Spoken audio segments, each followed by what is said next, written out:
Que a paz de Jesus e o amor de Maria estejam sempre presentes no seu coração e na sua vida. Hoje é sexta-feira, depois das cinzas. O evangelho de hoje encontra-se em Mateus capítulo 9, versículos de 14 ao 15. Então os discípulos de João Batista dirigiram-se a Jesus e perguntaram: por que jejuamos nós e os fariseus e os teus discípulos não? Jesus respondeu: podem os amigos do esposo estar tristes enquanto o esposo está com eles? Dias virão em que lhes será tirado o esposo, então eles jejuarão. Palavra da salvação, glória a vós, Senhor.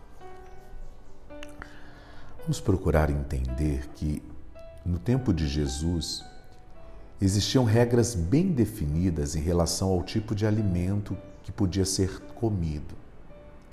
Se esse alimento se tratava de algo puro ou impuro. Também os lugares e as pessoas eram tidos como puros e impuros. E por isso era necessário saber com quem poderíamos partilhar os nossos alimentos. O jejum também tinha regras muito definidas. Era um sinal de solidariedade. Você jejuava para partilhar o alimento com quem não tinha. Era com o objetivo de se alcançar a cura, mas acima de tudo, com o objetivo de obter o perdão dos pecados. Os discípulos de João, eles jejuavam buscando a purificação, porque o batismo de João era um batismo de remissão. E por isso, os seus discípulos jejuavam. Contudo, os discípulos de João estavam ainda apegados à velha mentalidade pessimista da vida, de um Deus que castiga, e por isso a gente precisa se penitenciar para que Ele veja a nossa dor e alivie o seu castigo, quer dizer, possa nos perdoar. Eles até percebem que a festa do reino já começou, porque eles estão vendo o que Jesus tem feito. Seus olhos contemplam as maravilhas dos doentes sendo curados, dos pobres sendo evangelizados, dos pecadores sendo perdoados.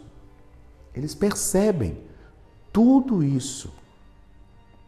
Só que não conseguem abrir os olhos para esta nova realidade e acolher este novo momento.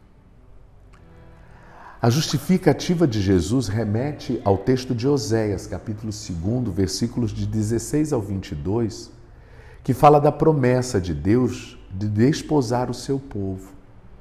Por isso ele se apresenta como sendo o noivo. E tem o seu encontro de Deus, por meio de seu Filho com a humanidade, como uma festa de casamento, porque esse encontro une de novo o céu com a terra, une de novo os homens a Deus. Os pobres, amigos do esposo, devem agora sacudir toda a tristeza herdada e viver o tempo da alegria, porque eles estão sendo lembrados, acolhidos, valorizados por Jesus. Estão de fato vivendo o tempo da presença do esposo. Então, por que jejuar? Por que fazer penitência? Por que fazer sacrifício? Se a vida de uma hora para outra se tornou, graças à presença de Jesus, uma grande festa.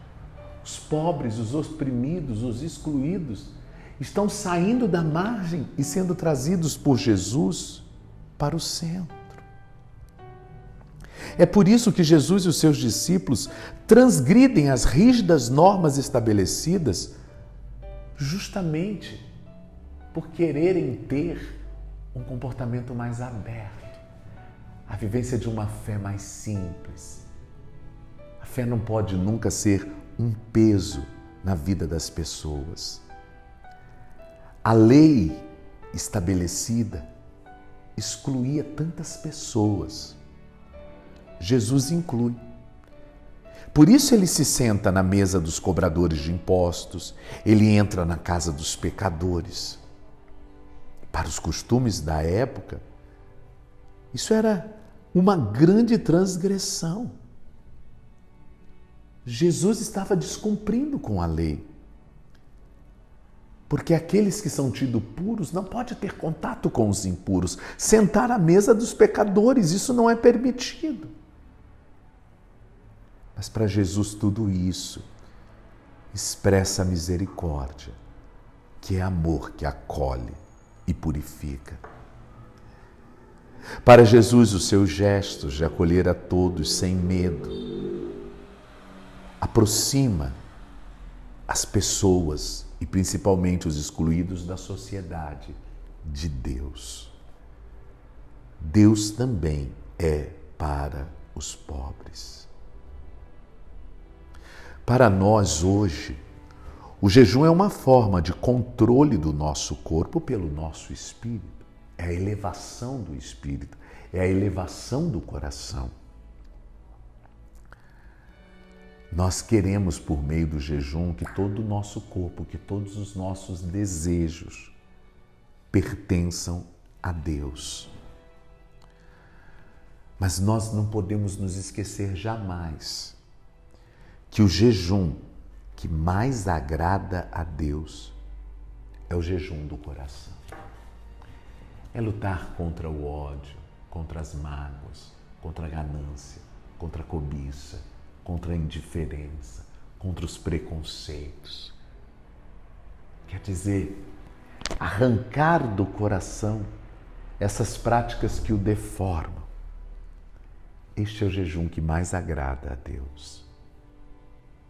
O noivo nos foi tirado. Por isso temos que nos penitenciar.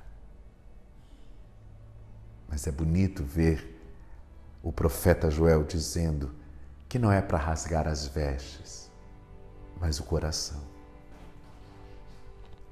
Que pratiquemos a penitência nesse tempo quaresmal. Que possamos abraçar a realidade do jejum neste tempo quaresmal, mas sem perder a alegria. Que tudo seja para a glória de Deus, para a edificação do homem. Que a minha transformação contribua com a transformação da sociedade em lugar de justiça e paz se abraçando. Então, naquele tempo, os discípulos de Jesus não faziam jejum porque o noivo estava com ele. A vida era uma festa. A certeza dessa festa nutre a nossa esperança. O noivo já não está mais fisicamente conosco. Por isso precisamos jejuar, edificar o nosso espírito para o encontro definitivo com Deus. Espero que vocês tenham entendido o sentido e o real valor do jejum. Que esse Deus misericordioso e bom te abençoe e te guarde. Em nome do Pai, do Filho e do Espírito Santo. Amém. Um bom dia para todos vocês.